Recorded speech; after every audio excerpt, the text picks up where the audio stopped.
The perpetual acid rain of Neo-Aethelburg sheets down in shimmering, neon-tinted curtains, turning the towering megastructures into blurred pillars of light and shadow.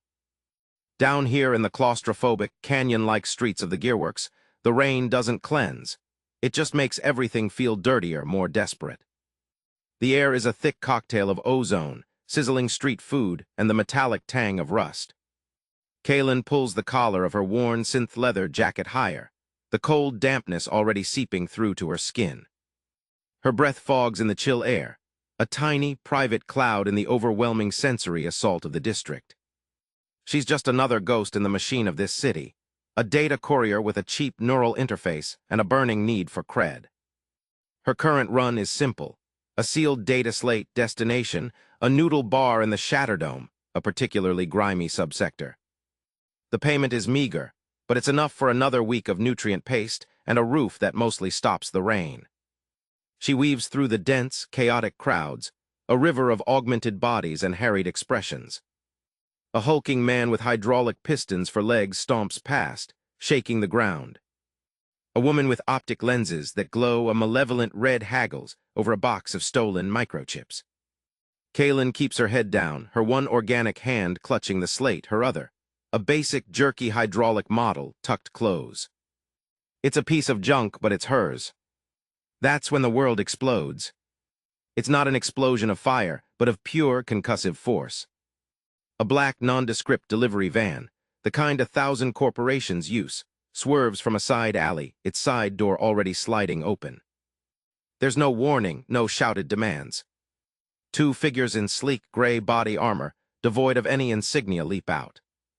Their movements are fluid, synchronized, and utterly inhuman. Sanitizers. The thought flashes through Kaelen's mind a second before she moves. Corporate cleaners. But why her? Why this nothing data slate? Run! She screams, but the word is lost in the shriek of the van's tires and the sudden panic of the crowd. She ducks under a sizzling grill cart, the hot grease spattering against her jacket. She can hear the precise, heavy footfalls of her pursuers behind her, unnervingly calm amidst the chaos. She darts into a narrow access way, a canyon of dripping pipes and flickering holosigns. It's a dead end. She turns, her back against the cold, wet brick, her heart hammering against her ribs like a trapped bird. The two sanitizers block the entrance, their featureless helmets regarding her with silent, insected indifference. The slate, one says, his voice a flat, synthesized monotone. Kaelen's mind races. It's just a delivery. It's not worth her life. She goes to toss it to them, but her hydraulic arm betrays her. A spasm, a common glitch, causes her to fumble the throw. The slate clatters to the wet ground. The lead sanitizer doesn't even look at it. His weapon, a compact pulse rifle, whines as it powers up. They're not here for the slate. They're here for her. To erase the courier. A loose end. In a final, desperate act of self-preservation, she lunges, her hydraulic arm swinging in a wild, clumsy arc. The sanitizer doesn't flinch. He brings his own arm up, a polished, military-grade limb of black carbon fiber, and blocks the blow with contemptuous ease. Then, with a motion too fast to follow, he reverses his grip, grabs her hydraulic forearm, and activates a hidden filament in his palm. There is a blinding white flash, a smell of burning metal and cooked meat, and a pain so absolute and searing that Kaelen's nervous system simply shuts down. The last thing she sees is her own cheap, hydraulic arm, severed and sparking, hitting the grimy pavement beside the data slate. She wakes up days later, maybe weeks, in a room that smells of antiseptic and decay. The world is a blur of pain and pharmaceutical haze. The right side of her body is a universe of agony, culminating in a phantom scream where her arm used to be. She's in a back alley clinic, the kind that doesn't ask questions. The doctor is a haggard man with tremor-riddled hands and too many optical enhancements.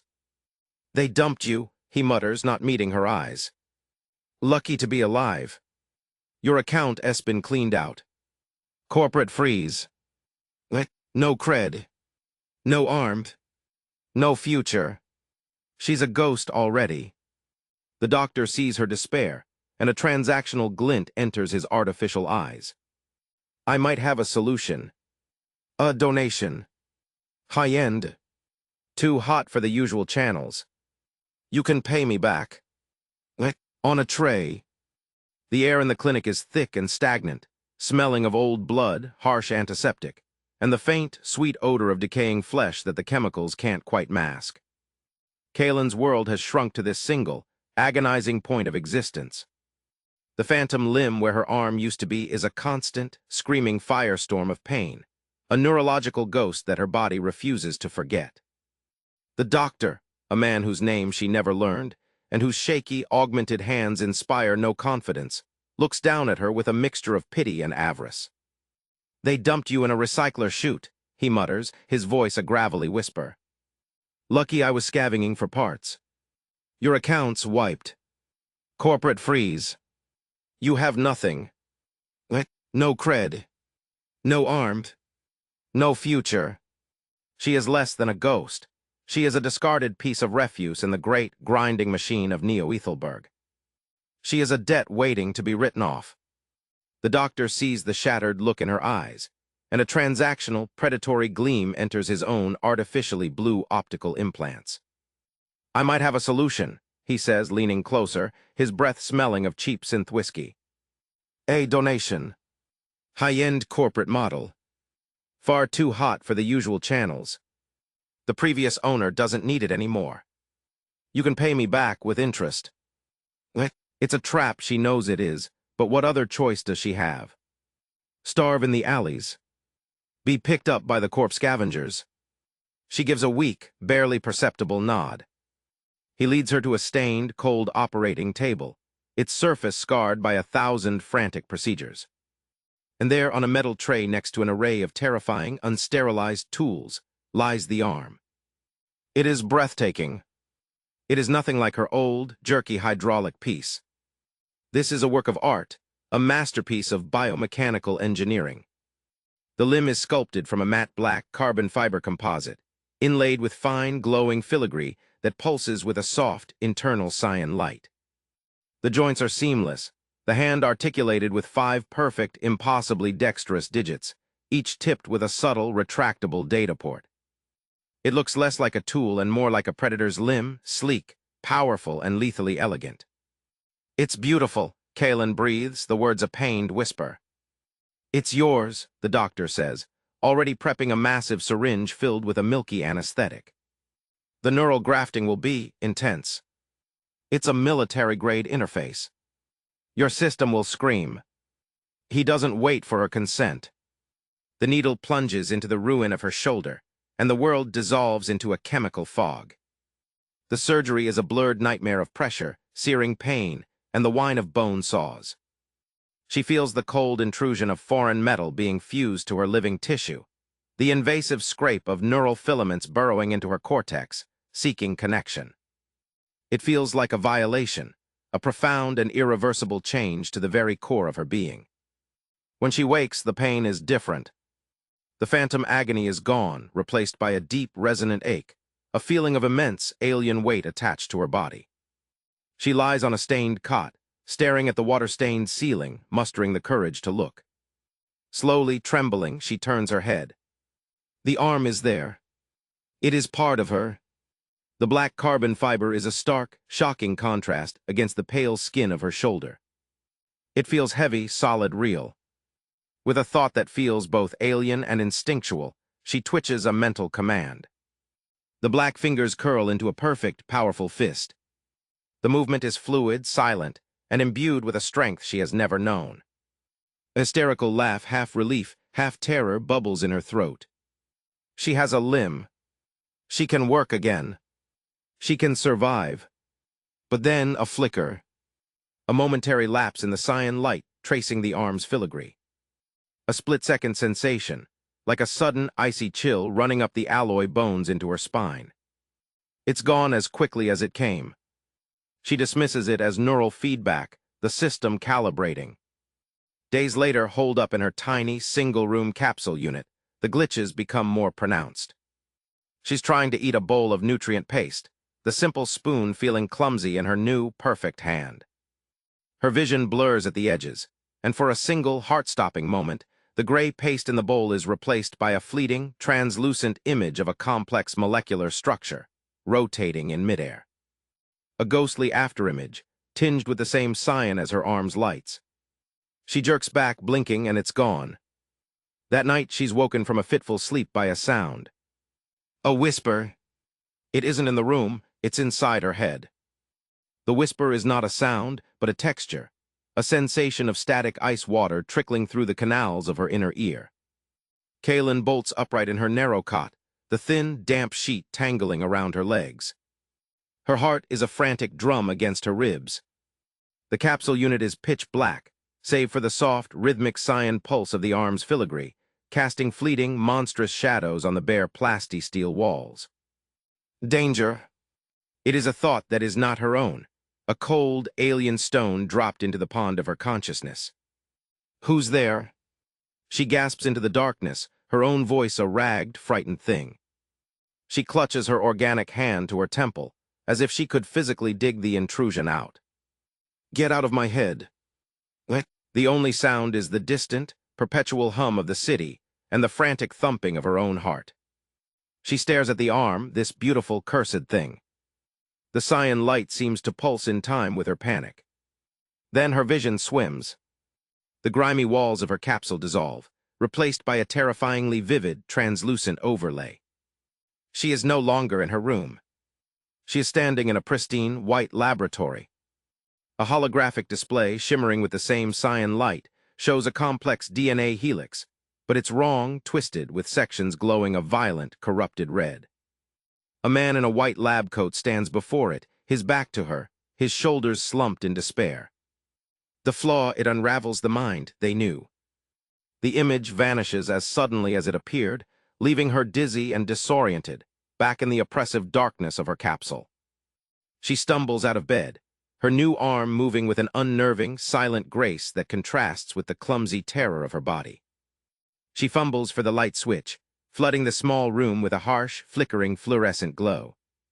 "Okay, enough," she says to the empty room, her voice trembling with a mixture of fury and sheer, unadulterated fear. She grabs a cheap multi-tool from a shelf, her hands shaking. "I don't know what you are, a virus, a parasite, but you're coming out. I'm not sharing my skull with a ghost." The moment the metal makes contact, a jolt of raw, defensive energy surges up the arm and into her nervous system. It's not painful, but it is overwhelmingly powerful, a wave of pure no asterisk. Her own arm, the one she is trying to command, freezes solid, the joints locking with an audible click. The multi-tool clatters to the floor. "Stop." The voice in her head is sharp, clear, and for the first time it carries the distinct impression of a personality, a male voice, weary but firm. "You will damage the core housing. You will damage me." A cold dread, deeper than any she has ever known, settles in her stomach. "Who are you?" She whispers, the fight draining out of her, replaced by a horrifying realization. A new image floods her mind, not a memory, but a direct data stream. A corporate ID badge. The face is a man in his late 40s, with intelligent, tired eyes and short-cropped, graying hair. The name reads Dr. Silasvance. Affiliation, Lyogen Corporation, Applied Neurology Division. "I was Silas," the voice says, and the grief in it is now a tangible, crushing weight. "And you have become my tomb. They killed me for what I discovered. They shredded my body in an industrial mulcher. But they didn't know about the emergency cortical backup. The arm, it saved a fragment. A ghost." The pieces are crashing together in her mind with the force of a freight train. The sanitizers. The high-end arm. The murdered scientist. Lyogen, she breathes, the name tasting like ash. The new neural enhancement tech. The ascendancy program. It's everywhere. The ads are on every spire. A beautiful, deadly lie. The synaptic weave is unstable. It doesn't enhance. It erodes. It unravels the user's consciousness over time, turning them into a violent, psychotic shell. My projections, Within 6 months of mass distribution, the city will tear itself apart. They knew. The board knew. And they ordered it into production anyway. She isn't just harboring a ghost. She is a... The ghost of a scream dies in Kaelen's throat, replaced by a cold, suffocating dread that feels heavier than the city's endless rain. She remains on the floor of her capsule, the grimy plasti-steel wall a cold shock against her back. The phantom weight of the multi-tool is still in her organic hand, a testament to her failed rebellion. Her own arm, this beautiful, black-limbed prison, rests immobile on her knee, a silent monument to the consciousness trapped within. You understand now? Silas's voice is a whisper in the neural static, a sound like data decaying. They are not just hunting you. They are hunting the truth I carry. And they will burn through this entire district to ash us both. You called this arm your tomb. But it's my death sentence. I'm just the courier who picked up the wrong package. A hysterical laugh threatens to escape. I'm a walking, talking dead drop. The evidence, the original, unaltered research, it exists. I hid it. A failsafe. A single data shard, locked away from Lyogen's networks. The word is ripped from her, a spark of survival instinct igniting in the vast, corporate-shaped darkness that now surrounds her. A new cascade of images floods her mind, not a clean memory, but a corrupted, glitching data stream. She sees a sprawling, multi-level bazaar, a cavernous space carved from a derelict fusion reactor housing. The air is thick with the smell of ozone, fried insects on a stick, and the coppery tang of illegal bioaugments. Counters are littered with gleaming cybernetics and stolen corporate hardware. This is the Rust Bazaar, the black beating heart of the Gearworks' illicit trade. The shard is with a contact. Silas's voice is laced with digital static, the memory fragmenting. A fence who specializes in corporate secrets. He calls himself the curator. His stall is in the lower levels, near the old coolant pipes. Find him. The passphrase is. The image of the bazaar flickers, replaced by a searing burst of error code red. Silas's presence in her mind wavers, growing faint, like a radio signal losing power. The synaptic degradation, it's affecting my core matrix. I can't access the phrase. Silas, hold on. Kaelen pleads, clutching her head as if she could physically steady him. Think. What is the passphrase? It is the precise, heavy crunch of armored boots on the gravel-strewn rooftop directly above her. One set, then another's. They are not the chaotic, stumbling footfalls of scavengers. They are measured, deliberate, and moving with a chilling sense of purpose. They're here. Silas's whisper is a dying breath in her mind. Panic, cold and absolute, electrifies Kaelen's body.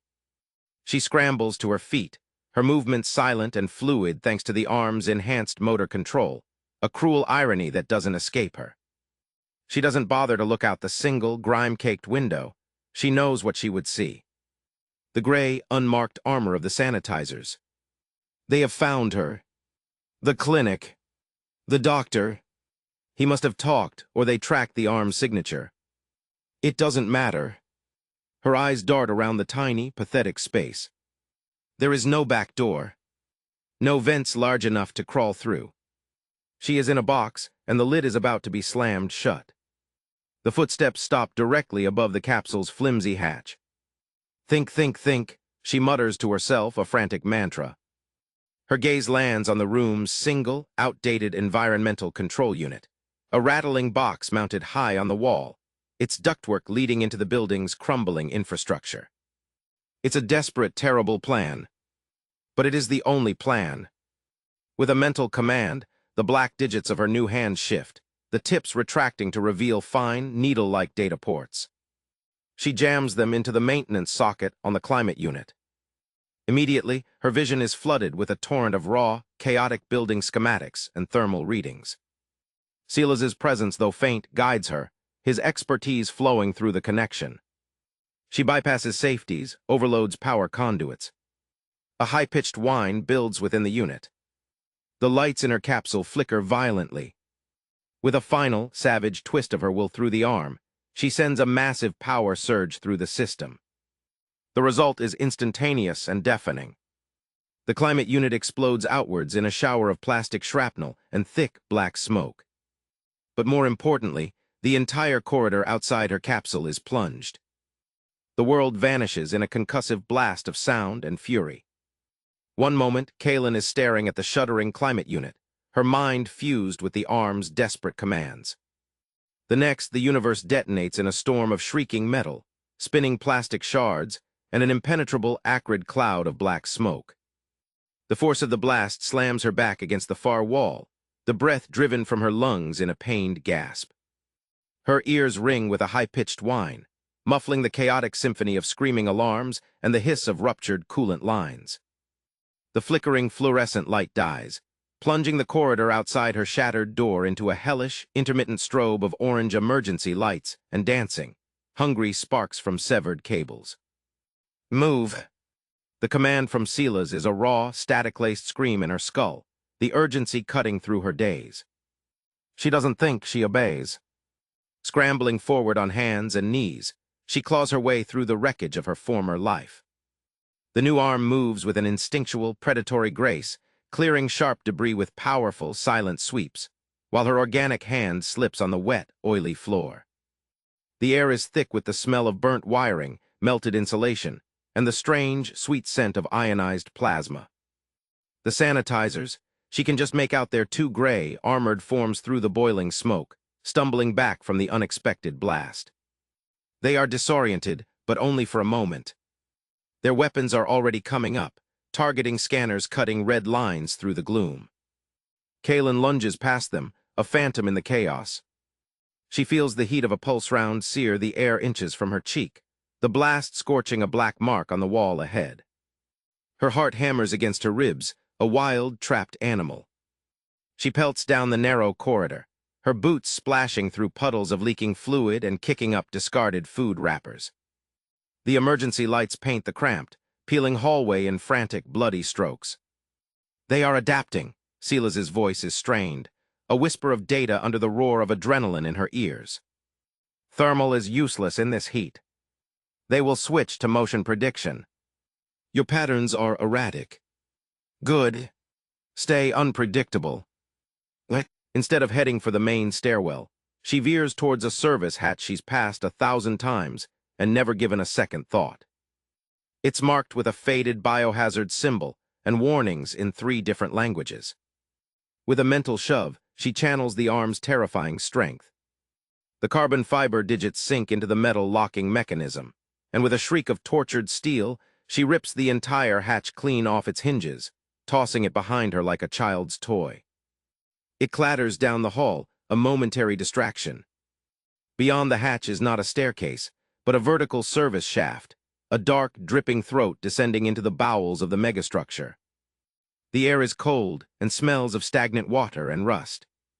A single greasy ladder, slick with condensation and grime, is bolted to one wall, vanishing into the darkness below. Down, she gasps, more to herself than to Silas, and begins a frantic, clattering descent. The rungs are treacherous, threatening to slip from her grasp with every movement. Above, the focused, heavy footfalls of the sanitizers reach the hatch. They don't hesitate. One of them simply leaps into the shaft, using his armored boots and free hand to slow his fall by grinding against the opposite wall, sending a shower of sparks cascading down around her like malevolent fireflies. A new kind of terror grips her, the terror of being hunted in a cage. The shaft is a death trap. She can't outrun them here. Her eyes, wide with panic, scan the darkness. There, a few meters below, a narrow access tunnel, little more than a pipe, juts out from the wall, its opening covered by a torn mesh grate. There. Go. Silas's command is immediate. She doesn't question it. Releasing the ladder, she pushes off into open space, a desperate, flailing leap. For a heart-stopping second, she is falling, the darkness yawning beneath her. Then her shoulders slam into the edge of the tunnel opening, her new arm shooting out to grab a handful of wiring, holding her fast. She hauls herself into the tight, claustrophobic pipe, wriggling forward like an insect, the coarse metal scraping against her back. It is pitch black, the only light the faint, dying cyan glow from her own arm. She crawls for what feels like an eternity, the sound of her own ragged breath and the scuffling of her body amplified in the cramped space. The pursuit sounds from the shaft grow fainter, then cease altogether. They must be too large to follow.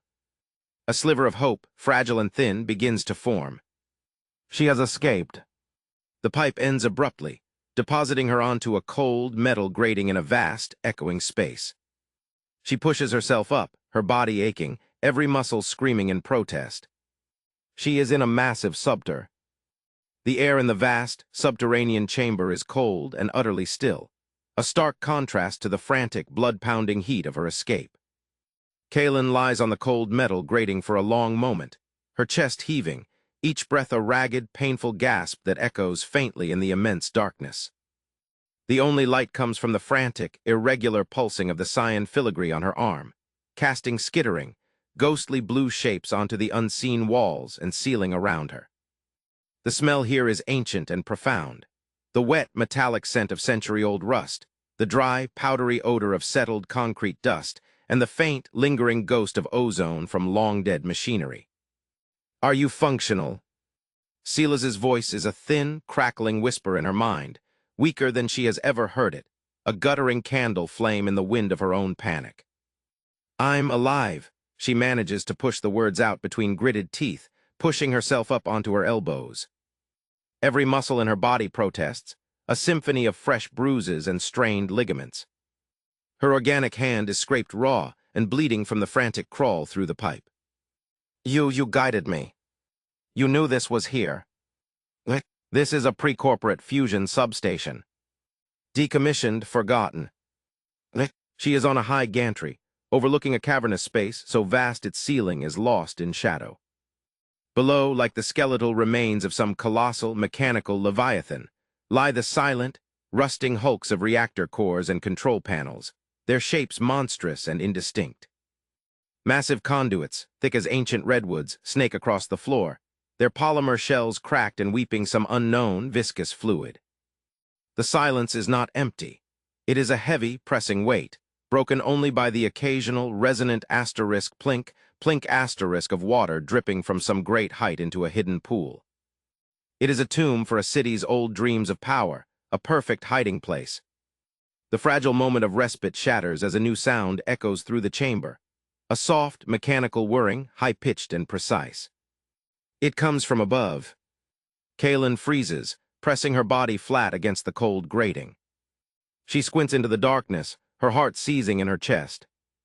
Two pairs of small, red pinpricks of light are moving with methodical, insected purpose along the gantry system, scanning left and right. They didn't follow us, she whispers, a new kind of cold dread seeping into her bones. They sent scouts. Autonomous, armed with neural disruptor filaments. They are mapping the area, boxing us in. If they get a lock, they will transmit our coordinates, and the sanitizers will flood this place. They float silently, propelled by anti-grav units, their movements a chilling ballet of efficient, predatory intent. They haven't seen her yet, but their search pattern is inexorable, a tightening net. The arm, Kaelen thinks, the idea forming in a burst of desperate inspiration. Can you interface with them? Hijack their systems. But my matrix is degraded.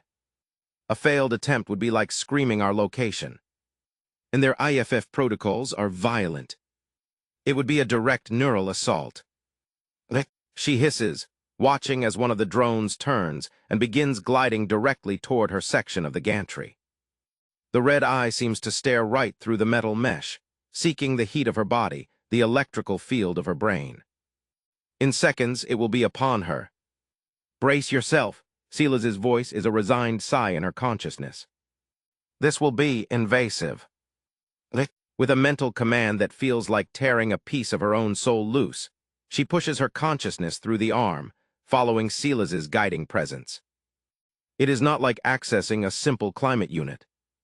This is like diving into a frozen river of pure, hostile data. Her vision whites out, replaced by a screaming torrent of firewall protocols and cryptographic kill switches. It feels like needles of ice being driven directly into her cortex. She grits her teeth, a low moan of agony escaping her lips as she feels Silas's ghostly presence battling the drone's aggressive AI. A war of digital ghosts fought in the space behind her eyes. For a glorious, fleeting second, she feels a connection snap into place. The drone halts its advance, its red optic flick,